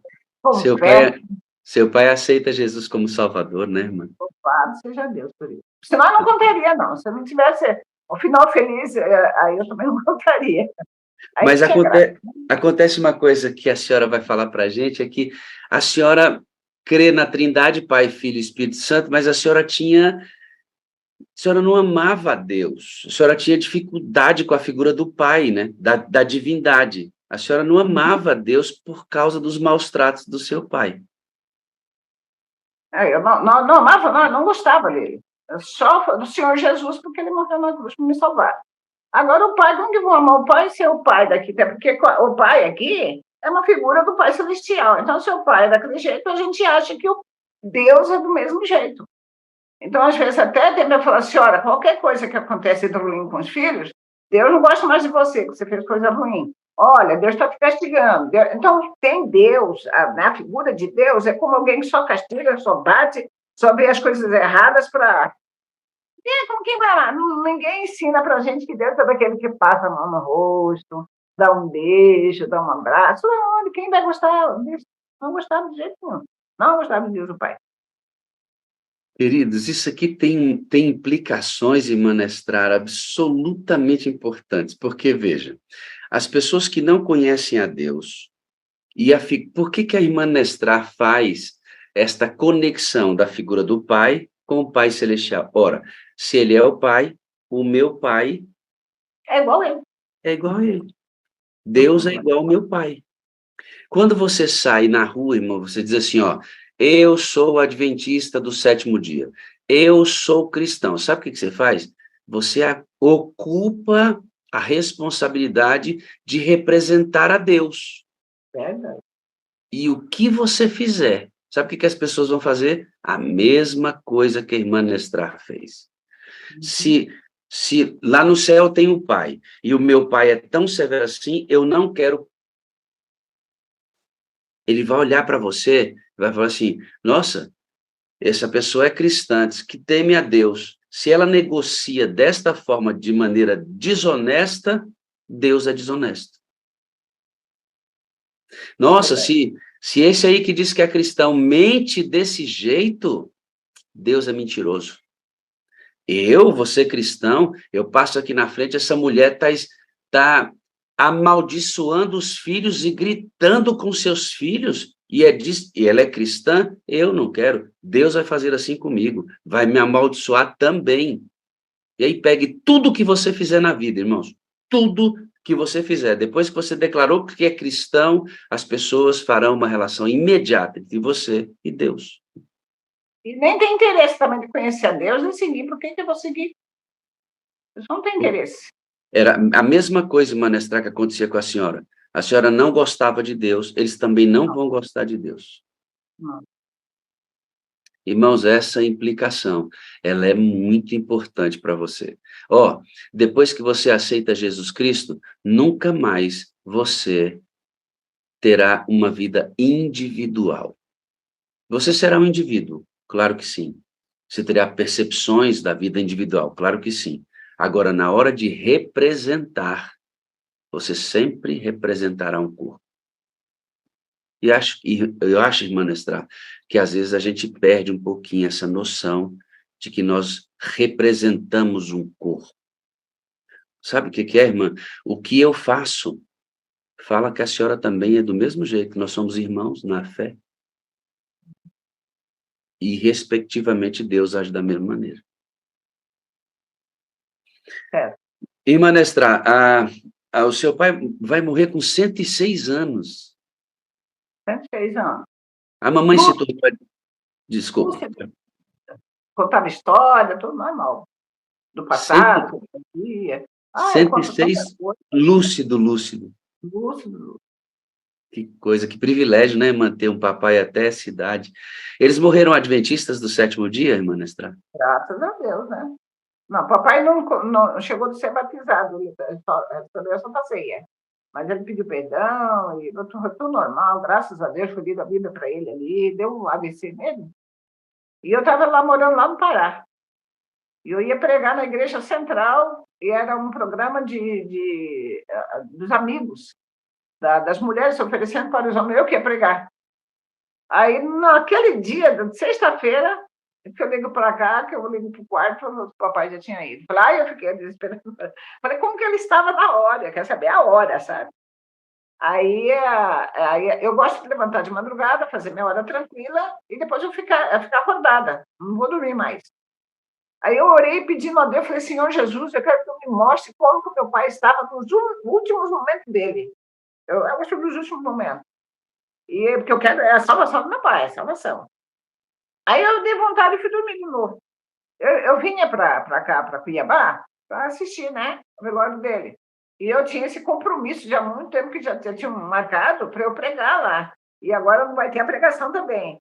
Mas aí eu falei, que seja feita a vontade de Deus. Eu vou, falei isso, porque meu pai precisava de mim mais quando eu estava em vida. Eu queria saber só a parte espiritual dele. Aí eu sonhei que eu era meu pai. Eu estava deitada na cama, e aí eu sonhei que eu estava morrendo, mas a minha mente estava sempre em ligação com ele, entregando minha vida a ele. Aí alguém estava sentada na cama e disse, não vai passar de amanhã. Aí a pessoa levantou e continuou falando, tudo direitinho. Aí fui morrendo, entregando nas mãos de Deus, a minha alma foi morrendo, morri. Acabei de morrer, acordei. Aí eu perguntei para a mamãe, olha, tudo que eu ouvi lá no sonho era verdade. A mamãe estava linda, falando com ele, chamou o Tito, pediu perdão, mamãe, pediu para meu irmão cuidar da minha mãe. Falou, Deus, ele é maravilhoso, ele é muito maravilhoso. Ele não deixa a gente assim. Quando você vai, ele pede a ele, entrega nas mãos dele, a nossa oração, vai orando. Se você, por exemplo, da sala 57, quem estiver ouvindo, estiver com alguém que você acha, não, isso aí não tem jeito, não, isso aí não tem jeito, não, continue. Enquanto a vida há esperança. Deus disse que, se pedir, vai ser coisa. Ele está pronto para ajudar todas as pessoas que vão a ele. E louvado seja Deus, valeu a pena. E vai valer a pena também para você. Seu esposo, sua esposa, seus filhos, seus pais, não importa quem seja. Pede que o Espírito Santo trabalhe no coração. E ele vai trabalhar e a vitória será sempre. Amém. Porque para converter meu pai, olha, é um milagre muito grande. Então, o problema, as lutas, a dificuldade que tem com seu filho, com sua filha, com o esposo, com seu parente, seja lá quem for, isso daí para o Espírito Santo é maravilhoso. Viu, Val? Você está aí adorando. O João ainda não tomou a decisão pelo batismo. Não para de orar. Uma hora vem. Não para. Irmã, hoje eu vejo que a senhora fala de Deus com uma alegria muito grande. Então, essa ideia de que a senhora não gosta de Deus não existe mais. Hoje a senhora ama a Deus. Como é que isso mudou? Agora é diferente. Bom, eu comecei, né, orando, pedindo a Deus, e aí eu fui falar aqui para ler o Desejado de Todas as Nações. Mas você tem que, antes de orar, tem que ir que o Espírito Santo fala, porque só ler não adianta. Tem que ler, meditar e procurar colocar assim, né, visualizar o que você está lendo. Aí eu vou chamar, claro, não vou falar tudo aqui, vou falar 2 pontos mais, né, que mais me impactou. Quando ele saiu lá da ceia, que foi para outro do Getsemane, lá fala assim que ele cambaleando assim, ó, que se não fosse os discípulos ia cair no chão. Aí eu fiquei no lugar assim, lendo sobre Deus, o Pai e o Filho. Eu sou mãe, eu tenho um filho. Aí ele continuou, chegou lá, como se diz, porque ele era 100% Deus, mas 100% humano. E como ser humano, ele, claro que ele não queria morrer. Aí meu Pedro, Tiago, João, eu falando a minha linguagem, né? Por favor, orem por vocês, mas orem por mim também, que estou precisando nesse momento. E pensando que os 3 ali que estavam lá, foi lá e começou a orar, orar, orar. Pai, se for possível, passa de mim este cálice. É como se disse, não tem outra maneira de salvar o homem. Eu acho que se ele parasse ali, Deus teria levado ele. Mas ele disse o quê? Mas faça a tua vontade. Aí eu parei e pensei. Quando ele começou pela terceira vez, eu falo terceira vez, que estava suando sangue. Imagina eu no lugar de Deus o Pai, com poder nas mãos, vendo meu filho daquele jeito, em angústia, não querendo morrer, suando sangue. E os únicos 3 amigos que ele estava confiando, que estavam orando por ele, estavam dormindo. O que ele ia fazer naquele momento? Meu filho, vem embora, vem. Deixa essa turma aí, deixa eles se perecerem. Gente, ele não fez nada para tirar o filho dele daquele sofrimento. Aí, naquele momento, eu pensei, se Deus, o Pai, amasse pelo menos um pouquinho a mais o Senhor Jesus do que a mim, o que ele teria feito naquele momento? Vem embora. Mas ele não fez. Gente, um Deus fazer isso por mim, vendo o filho dele que não fez nada de errado, maravilhoso, obediente, vendo suando sangue, suplicando a força dele, suplicando como se diz, me ajuda, me socorre.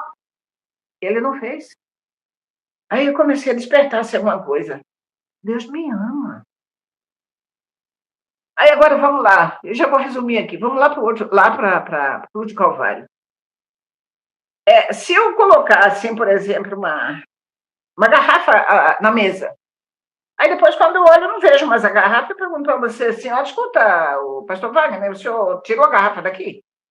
Então, se eu estou perguntando se tirou, é porque eu tenho dúvida, se tirou ou não. Mas se eu disser assim, pastor Wagner, por que você tirou a garrafa daqui? O que significa isso? Que eu tenho certeza que você tirou, só que eu quero saber o porquê você tirou. Certo? Agora veja o Senhor Jesus lá na cruz. Ele não pegou a falar assim, Deus meu, o Senhor me desamparou? Não, ele não perguntou isso. Ele falou, Deus meu, por quê? Por que tu me desamparaste? Aí meu corpo até arrepia aqui. Agora coloca no lugar de Deus o Pai. Você com todo o poder nas suas mãos para tirar seu filho lá daquela cruz, daquele sofrimento. Ainda falar para você, meu pai, por que o senhor me desamparou? Mas, filho, eu não desamparei você, eu estou aqui do teu lado. E Deus, o Pai, suportou isso, ouvir isso do seu filho e não fazer nada, irmão. Não fazer nada, porque se ele fizesse alguma coisa, se ele salvasse, se tirasse o Jesus do seu sofrimento, coitado de nós não estaríamos aqui. Não teria esperança para nós. E Deus, o Pai, suportou.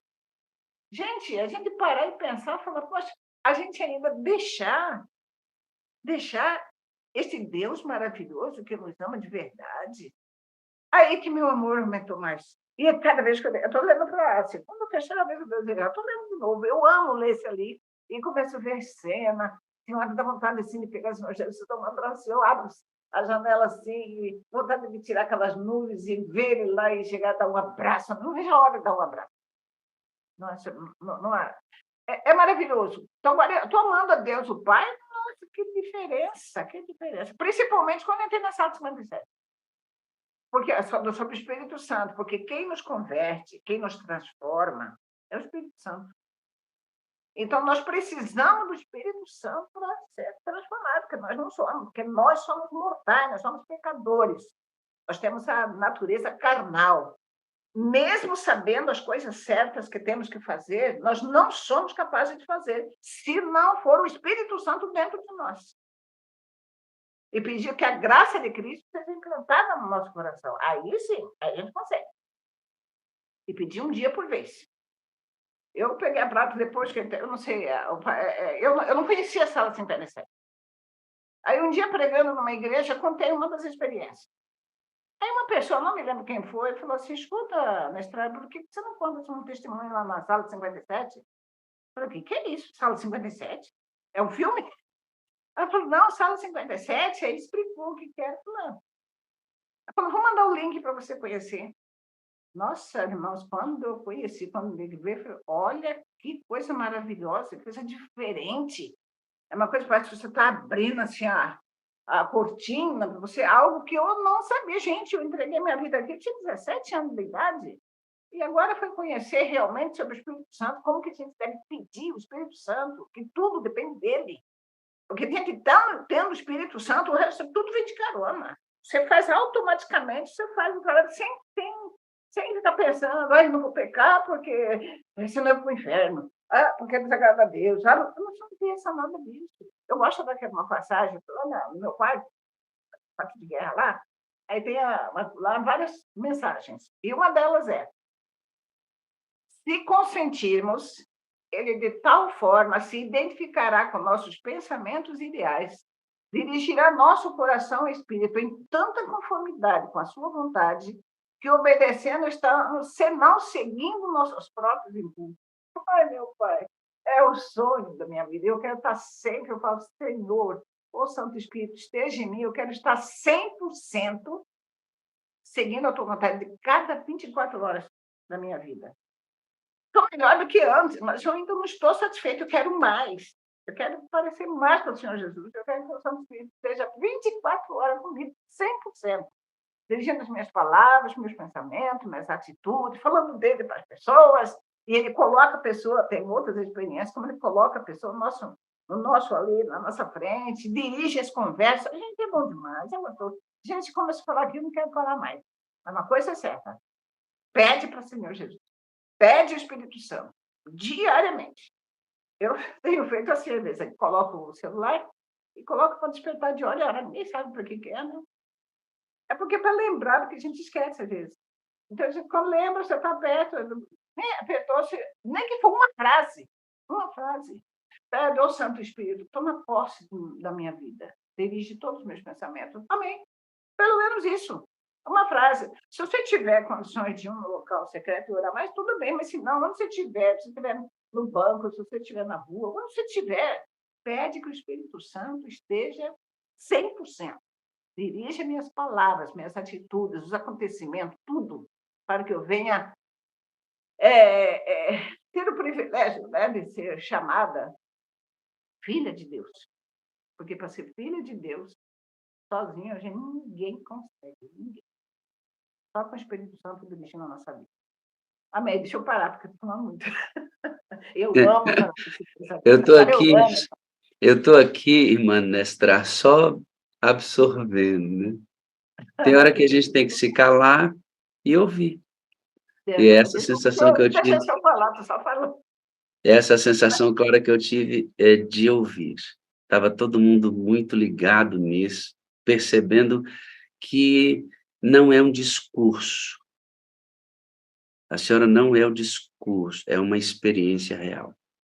Dá para ver, a gente sente isso, né? Quando ela disse que coloca o celular para despertar, de hora em hora, para se conectar, quando você estuda a Bíblia, diz assim, não se embriague com vinho. Ele traz confusão, mas enchei-vos do Espírito. Essa palavra encher no grego significa isso aqui, irmãos. Encher e continuar enchendo e transbordando e enchendo de novo. Não para, não para. Significa que receber a unção toda madrugada e o Espírito Santo várias vezes durante o mesmo dia. Como é que um bêbado fica bêbado? Tomando muita cachaça. Como é que a gente entra nesta ideia de que eu estou tomando a decisão e parece que esse pensamento é meu, mas a intimidade é tão grande que, na verdade, o pensamento é dele em mim, que foi isso que a irmã Nestrar leu agora no texto. A coisa fica tão íntima, que eu tomo as decisões e imagino, eu tomei, não foi uma influência poderosa de dentro para fora, ao Você ponto... faz naturalmente. Repete o texto para a gente que a senhora tem de cor, por favor. Se consentirmos, ele de tal forma se identificará com nossos pensamentos e ideais, dirigirá nosso coração e espírito em tanta conformidade com a sua vontade, que obedecendo estamos senão seguindo nossos próprios impulsos. Está lá no Desejado de Todas as Nações, acho que 668, está lá na minha parede lá. Quer que eu veja? Não, tá bom, eu procuro esse texto e passo para eles. A senhora passou, inclusive, recente uma situação em que um membro da sua família estava sendo pressionado, tratado mal, com algumas indicações muito negativas, uma pessoa querendo o mal do seu filho. Como foi o impulso do seu coração para essa pessoa que queria o mal do seu filho? Aí a gente vê a obra do Espírito Santo. Tudo é obra do Espírito Santo. Que se for deixar para mim, Nestrar do passado, uma vez eu briguei com uma colega minha, aí de cabelo mesmo, aí eu vim a Santa Sede, que eu tinha que ir lá pedir perdão. Eu falei, eu? Prefiro não tomar Santa Sede, perdão. A senhora voou no cabelo dela? Eu era assim dela? antes. A senhora voou no cabelo dela? Não, mas foi o cabelo no chão, papai, era vizinho ainda. E aí depois, para tomar Santa Ceia, tinha que pedir perdão. Eu falei, eu? Eu não tomo Santa Ceia, mas perdão, assim, Nestrar era. E ela veio ajoelhada, pastor, ajoelhada assim, na minha frente, pedindo perdão. Eu virei as costas. Assim, Nestrar era. Eu não sou mais como do passado, mas não sou ainda o que eu gostaria de ser. Aí a gente vê a obra do Espírito Santo, pastor. Ontem, eu fiquei sabendo de uma pessoa que tentou fazer o mais mal mesmo, que não vai nem falar aqui, mal mesmo para meu filho e para meus netos. Gente, eu fiquei até assim, ó. Falei, como que pode uma pessoa que é assim, sabe? E aí depois eu não tive ódio, não tive vontade de vingança, vontade de ir lá falar A, B e C até o Z. Assim, naturalmente. Falei, isso não é Nestrar, não. Aí eu fiquei assim. E aí, na hora, eu orei bastante ainda antes de dormir ontem. Aí ainda meu filho virou e falou assim, porque meu filho ficou sabendo, né? Aí ele virou e falou assim, mãe, porque já sabia que eu ia dar testemunho hoje, falou, mãe, esse é o inimigo que não está querendo te dar testemunho amanhã. Mas vai firme, dorme tranquilo, que Jesus está... Meu filho é aquele que eu contei na outra experiência, que ele pregava desde 4 anos de idade. E que estava junto comigo quando aquela mulher foi curada. Eu não contei isso aí não, né? Deixa para outra vez. Então, pastor, eu estou aqui normal, não fiquei nervosa, nada, e estou aqui. Gente, o Espírito Santo é maravilhoso. Ele faz a obra que precisa ser feita na nossa vida para sermos aquilo que ele quer que nós sejamos. Para nós que possamos ser dignos de ser chamados filhos de Deus, filhos de Deus. A gente precisa dele, gente. De manhã cedo, presta só para hoje. Hoje é segunda-feira. Segunda? Né? Segunda-feira. Você vai o quê? Pede o Espírito Santo, dirija tudo só para hoje. Porque andar com Cristo só um dia é mais fácil do que você andar uma semana, um mês, um ano. Aí é mais difícil. Mas se você pedir só para hoje, só para um dia, é mais fácil. Amanhã, terça-feira, faça a mesma coisa que você fez hoje. Pede a força, a coragem, o ânimo, a fé, a esperança, a direção, tudo que você vai precisar para hoje. Amanhã é outro dia. E amanhã faça a mesma coisa. Quando vê, já passou uma semana, já passou um mês. Quando já veio Jesus, já vamos dormir. Eu falei para Deus, a vontade de falar tanta coisa. Enquanto tiver alguma coisa para fazer, estou aqui. Mas tem que não quiser mais, né? Que achar que não tem mais nada. Uma vez uma médica falou que eu tinha alguma coisa para fazer aqui na Terra, porque eu fui fazer exame, é outra vez que Deus me livrou da morte, né? Deu diverticulite complicada. Aí, quando ela fez o outro exame para fazer a cirurgia, ela olhou para mim, porque eu tinha feito a oração. Eu falei, olha, quando fala que estou morrendo, eu não fico apavorada. Vou dar Covid agora. Não fico apavorada. Falo, Senhor Jesus, se não tiver mais nada para fazer aqui na Terra, perdoa os meus pecados, me purifica, completa e completa que me existe, e estou em tuas mãos. Aí eu deposito nas mãos dele. Aí eu falei para a médica isso, quando ela deu o resultado, olhou para mim, olhou para o resultado, olhou para mim de novo, falou, você tem alguma coisa para fazer aqui na Terra. Aí, mas por que, doutora? Porque teve estourou lá, né, a diverticulite, e teve um bloqueio. Não sujou outros órgãos. Não vai precisar fazer a cirurgia e nem vou passar antibiótico para você. Você tem alguma coisa para fazer aqui na Terra? Não conhecia a médica, só me enviaram, né, para ver sobre o meu intestino. Vamos parar aqui, né? Porque eu não vou contar de outra experiência. Esse é o Deus que a gente serve, esse é o Deus que você serve. Não, nunca desista, confie até o último ponto da sua vida. E você vai ter o privilégio de dar um abraço no Senhor Jesus e agradecer pessoalmente pelas vitórias alcançadas. E é maravilhoso. A Ele toda a honra, toda a glória e todo o louvor. Porque se não fosse Ele, eu não teria nada para contar para vocês. E fica firme, que amanhã você vai contar. A senhora vai amar o Pai quando medita no desejado já adventista do sétimo dia, e ao entrar na sala, a senhora se aprofunda nesse conhecimento da pessoa do Espírito Santo, que completa a obra do conhecimento da senhora. Mas eu quero mais. Vamos querer mais, né? Eu quero que a senhora conte para mim aquela experiência com aquela líder da igreja. Eu lembro que a senhora contou para mim? Aquela líder da igreja. Conte para a gente como é que Deus agiu com a senhora naquele momento lá. Foi muito legal. Eu vou resumir o máximo que puder aqui para não ficar do horário, né? Eu era secretária do pastor Cides Campo Longo e do pastor Duílio Parotti, lá na Associação Paulista, né? São Paulo. Muitos 10, aqueles doidos lá, maravilhoso. Nunca vi uma cara feia, só sorrindo. Aí, quando eu saí, quando casei, eu peguei aquele programa que é para hoje, né? As slides, e eu pedi a Deus, porque nós íamos mudar e eu não sabia para onde eu ia. Aí eu falei, Deus, eu quero que tu me leve num local onde tivesse bastante pessoa para dar estudo bíblico. E fomos parar num lugar que não tinha nem uma adventista e nem uma igreja. Aí, como eu não aguentei, comecei a falar, a conversar com os vizinhos, já deu os primeiros estudos bíblicos. E as pessoas ficaram sabendo e iam lá em casa. Eu não ia atrás, eles vinham em casa. Dona Preta, você pode me ensinar a palavra de Deus lá em casa? Eu falei, claro. É uma coisa que eu ofereci banana para macaco, né? Aí tá. E quem mais me procurava eram pessoas de uma igreja que acreditava o batismo do Espírito Santo diferente da Bíblia. Mas eu não ia atrás deles, eles que vinham para mim.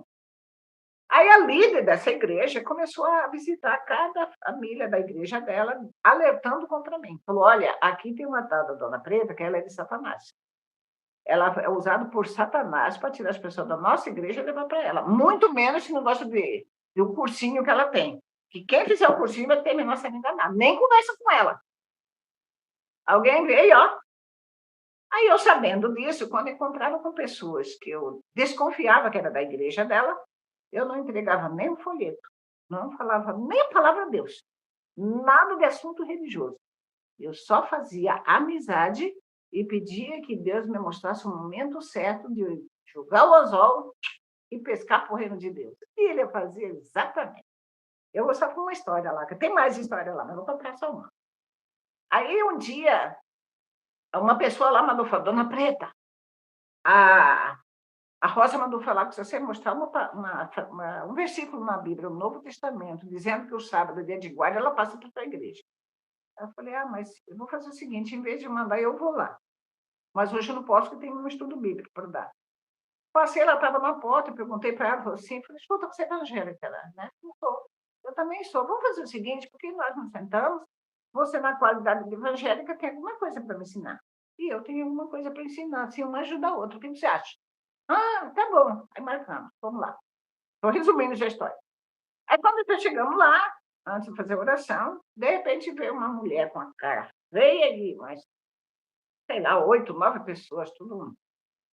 Falei, vai ter discussão. Eu falei que eu não queria discussão. Aí pensei, talvez seja pessoa sedenta. Quando eu comecei a falar, ela deu um grito. Porque vocês não têm o Espírito Santo? Eu falei, dona, o Espírito Santo é um outro assunto. Hoje não vou falar só sobre o sábado. No outro dia a gente marca e fala. Eu também a mesma coisa. Mas resumindo a história, ela me expulsou da casa da mulher. Aí eu falei, dona, ela gritava e eu falava baixo. Ela veio sempre no ombro dela. Eu falei, ô dona, a senhora não me ama? Ô dona, se eu disser para a senhora o quanto que eu já sofri nesse mundo, eu não quero, quando o Senhor Jesus vier, eu não quero me perecer. E se a senhora me ama e vê que eu estou errada, por favor, não me expulsa da casa, me mostre a verdade. Eu peguei a Bíblia e fiz assim para ela, falei assim, aqui está a palavra de Deus. Me mostra, se a senhora mostrar apenas um versículo na Bíblia, dizendo que o sábado foi mudado para o domingo, eu prometo na frente de todas as testemunhas, eu passo para a igreja agora. Ah, e sim, que o negócio piorou, eu não quis saber mesmo, aí perguntei para a dona da casa se podia continuar, ela falou que ia continuar, eles pegaram e foram embora. Eu peguei só para ver, só para falar para vocês como eu conheci. Eu não estou botando detalhes. Aí um dia lá em casa chegou a Valdirene, que já tinha vindo a família, né? Dona Preta, foi um sábado, né? Quando falou, Dona Preta, mamãe foi para o senhor correndo lá em casa. Eu falei, o que é? Não sei, você correndo. Eu queria saber o assunto para ir preparada, né? Aí eu chamei o Lucas, meu filho, tinha 6 anos já. Filho, vamos lá com a mamãe. Peguei a Bíblia, oramos e fomos. Mas eu fui devagarinho. Quando eu passando por uma rua, vinha subindo a Maria Capanema, que era dessa igreja que eu já estava dando estudo.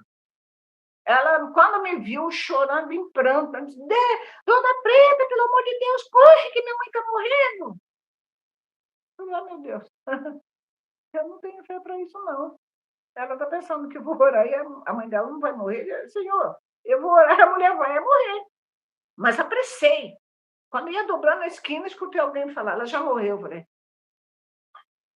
não, coitada, não é porque ela morreu, não, mas pela responsabilidade que ela estava esperando uma coisa e eu não tinha fé para isso. Aí, quando cheguei lá na casa, ela, com uma boa católica, né, já tinha chamado os líderes da igreja, colocada com as mãos cruzadas, com a vela na mão, feito as rezas. Quando cheguei lá, falei, já morreu? Já. Mas pelo menos eu vi, né? Aí entrei lá, deitada na rede. Quando eu vi, eu dei esperança, falei, ela não acabou de morrer, não. Eu posso falar do amor de Jesus e fazer apelo para ela. Ela pode não falar, mas na mente ela pode entregar o coração a Cristo e ser salva. Aí pedi licença para as pessoas que estavam no quarto. Alguns não gostaram, saíram. Aí ficou só a filha dela chorando direto, uma irmã da igreja e uma filha. Aí falei alguma coisa. Algumas pessoas dali que estavam no quarto já foram para casa para avisar o horário do enterro no outro dia. Todos já tinham considerado ela morta. Aí tá, mas aí eu entregar no coração a Cristo é melhor, né? Aí falei um pouquinho, oramos, falei um pouquinho, não sei onde que é o Espírito Santo, né?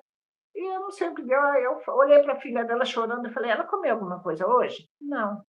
Então traga um copo de leite. Leite? Para quem está morrendo? Ou está morta, considerada morta? Aí veio lá, ela como estava deitada na rede, ela está meio embocada, né? Do mesmo jeito.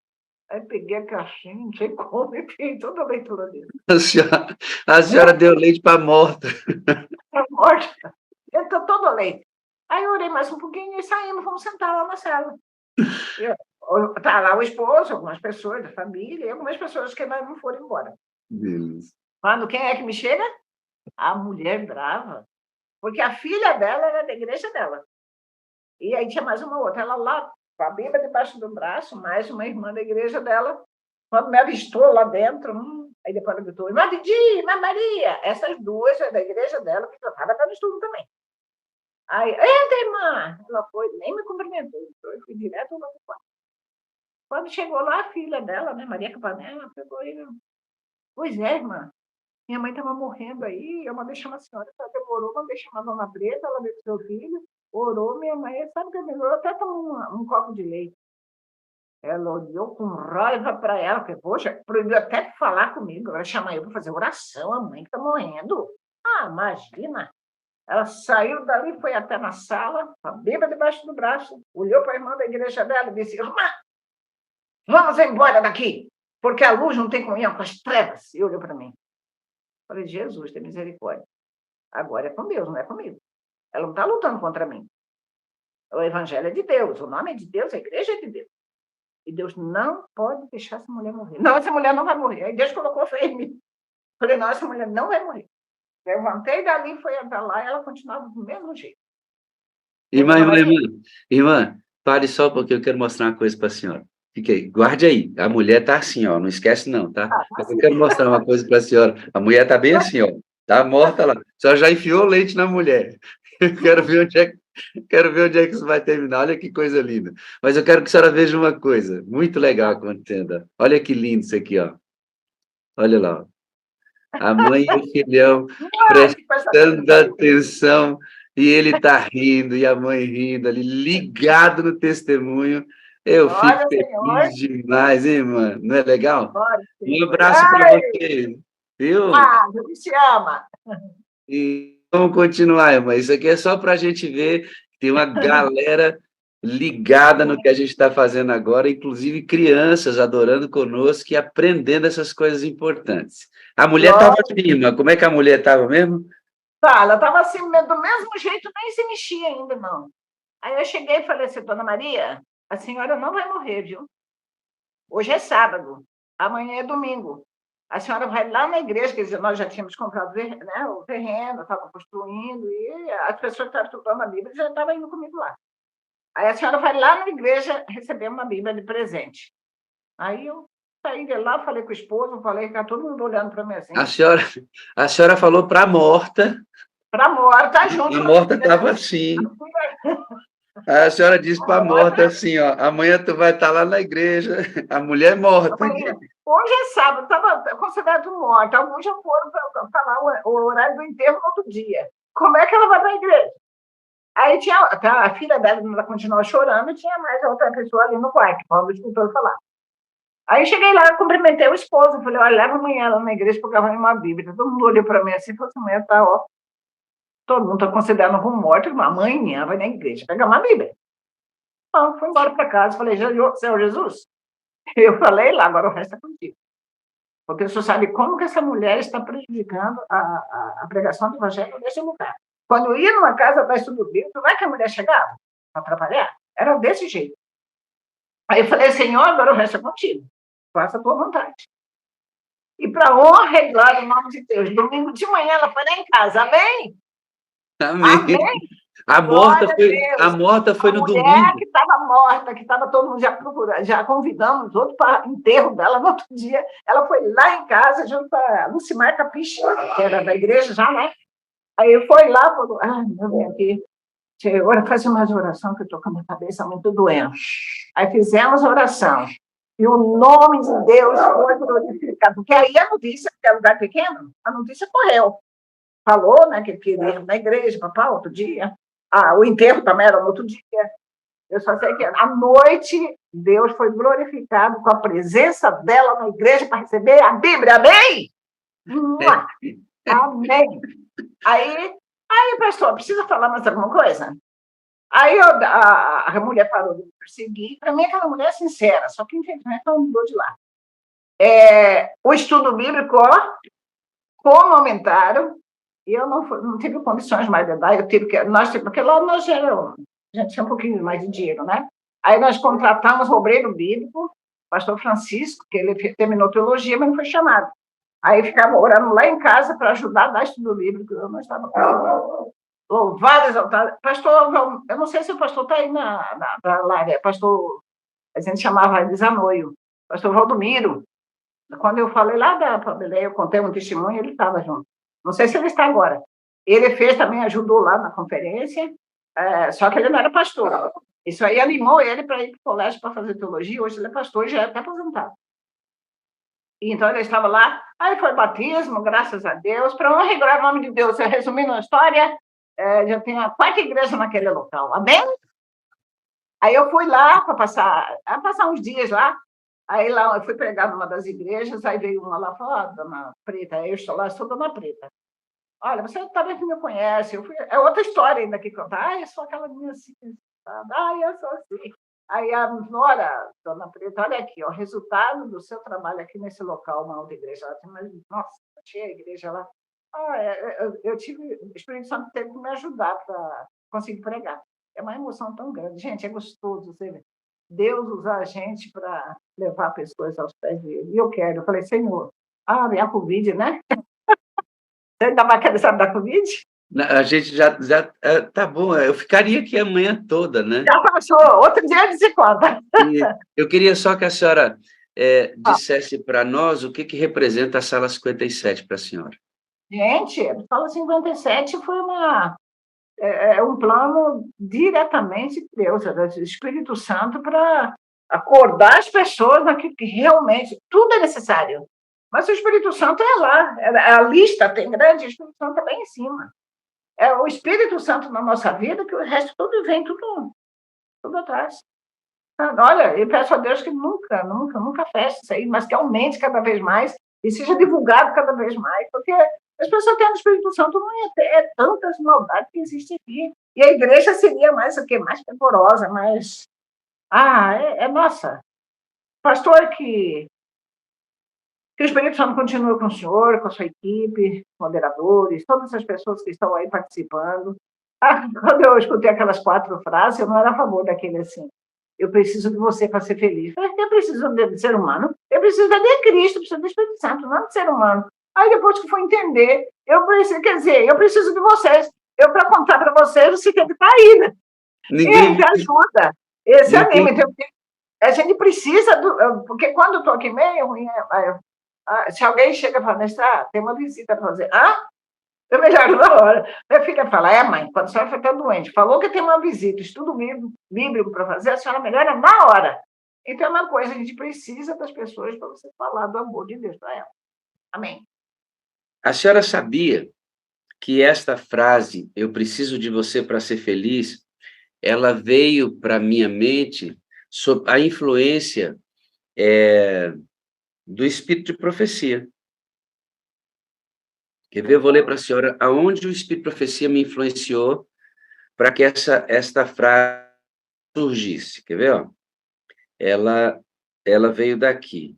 Vou mostrar para a senhora.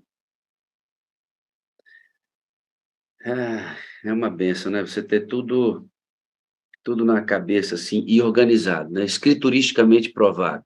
Diz assim, ó, a igreja, sua igreja, Ellen White falando no livro, no The Things of the Times, era uma revista da época, Os Sinais dos Tempos, ela escreveu assim, sua igreja é a corte de vida santa, cheia de variados dons, e dotada do Espírito Santo.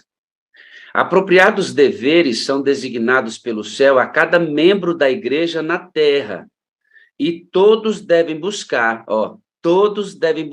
sua felicidade na felicidade daqueles que ajudam e abençoam. Amém. Está escrito isso aqui. Felicidade no reino só acontece quando eu, com a minha vida em Cristo, escondido nele, provoco felicidade no outro, porque ele também conheceu aquele que me salvou. Aqui, ó. Apropriados deveres são designados pelo céu a cada membro da igreja na terra, e todos devem buscar sua felicidade na felicidade do outro, daqueles a quem ajudam e beneficiam. Eu preciso da senhora para ser feliz. Amém, também preciso. Olha, a Sala 57 é maravilhosa. Deixa eu falar, esqueci de falar uma coisa. Pode falar. Meu filho Lucas e minha nora Cleia estão online, estão assistindo também aí, tá Zoom. Minha filha lá em Santa Catarina, Luciene, Matheus também, um abraço para eles, a Gabriel e Juliano, meus netos também. Então, estão assistindo também. Beijo lindo para essa família da irmã Nestrá. Obrigado por vocês existirem aí. Continue orando por nós, viu? E pela sua mamãe, que é uma benção. Né, irmã? E orar por essa pessoa que queria fazer mal para minha filha, e para que se converta, né? Está precisando do Espírito Santo, né, pastor? Está precisando, não sabe o que faz, né, irmã? Não, está precisando, digno de misericórdia. E a Deus que tenha misericórdia, porque Jesus morreu por ela também. Eu tenho 4 coisas para dizer para a senhora. Sim, pastor, pode falar que eu estou ouvindo. Eu te amo, irmã. Eu preciso da senhora para ser feliz. A senhora é a parte visível de Deus, e eu creio mais em Deus porque a senhora existe, irmã Nestrá. Amém. Será que você acabou de falar tudo? Eu te amo, pastor Walter. Eu preciso do senhor para ser feliz. Você é parte importante de Deus e creio mais em Deus, porque o Senhor existe. Você e toda a sala 57. Beijo Ó, para todo mundo. vou contar uma coisa que me deu vontade. Se eu pudesse, e esse aplicativo permitisse, eu ia entrar pela telinha aqui, sair aí, aonde a senhora dá um abraço na senhora, tenho uma vontade de abraçar a senhora, porque a senhora parece com Jesus. Amém, que Deus seja louvado. Só sabe que quando o senhor falou assim, que botou lá, minha filha, me deu um negócio assim, uma sensação tão gostosa. Eu não lembro de uma vez que meu pai chamou minha filha. Eu falei, nossa, você vê, embora que a idade dá até para ser sua mãe, né? Mas assim, mas minha filha, nossa, aquilo lá foi uma coisa assim. Pastor, sabe o bem que me fez você chamar minha filha. Pastor Wagner, nossa. Mas é assim mesmo. Mas um dia nós vamos abraçar o nosso Pai Celestial, dar um beijo nele e agradecer pelas vitórias alcançadas. Amém. Amém. A senhora pode orar conosco? Podemos. Bendito e exaltado seja teu nome, ó Deus Todo-Poderoso, Pai da eternidade.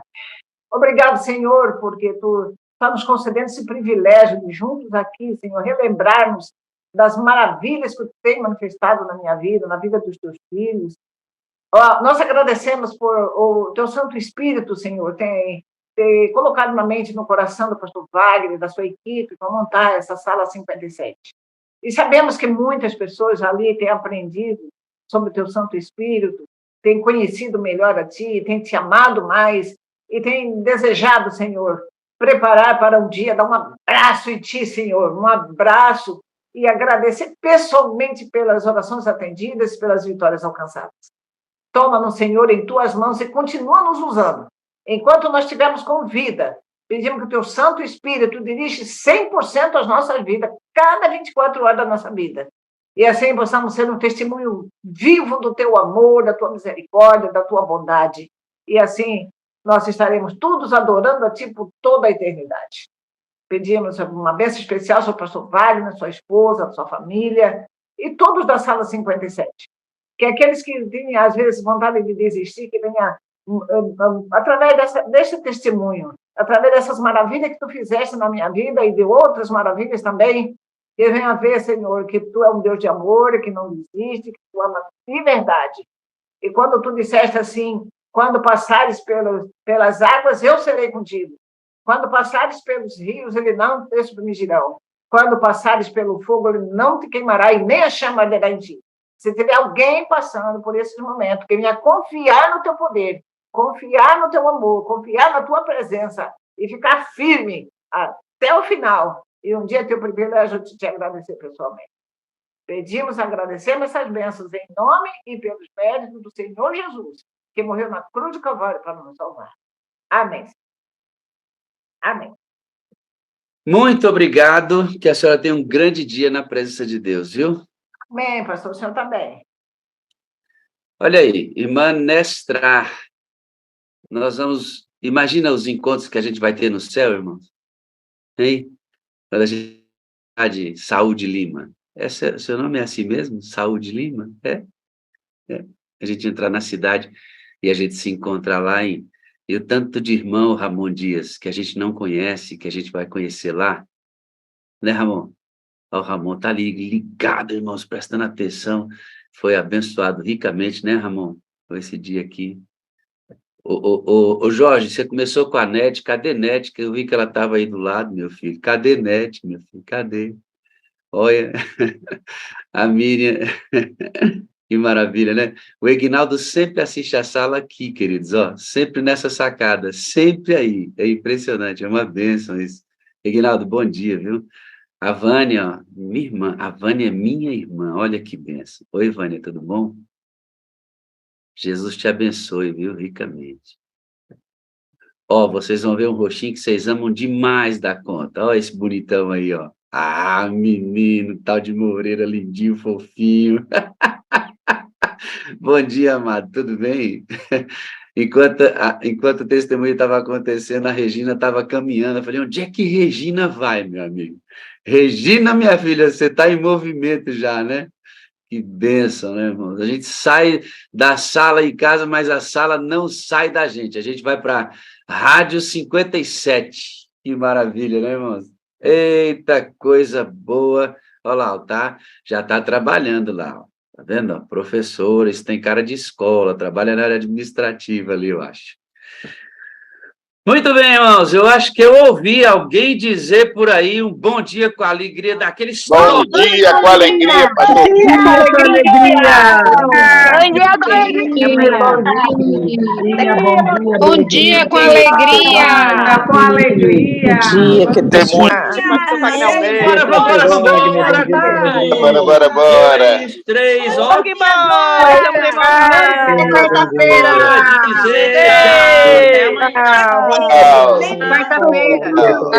Quarta-feira. É quarta, Deus assim permitir. Bom dia com alegria, tio Verão. Digamos vocês, meus ouvintes.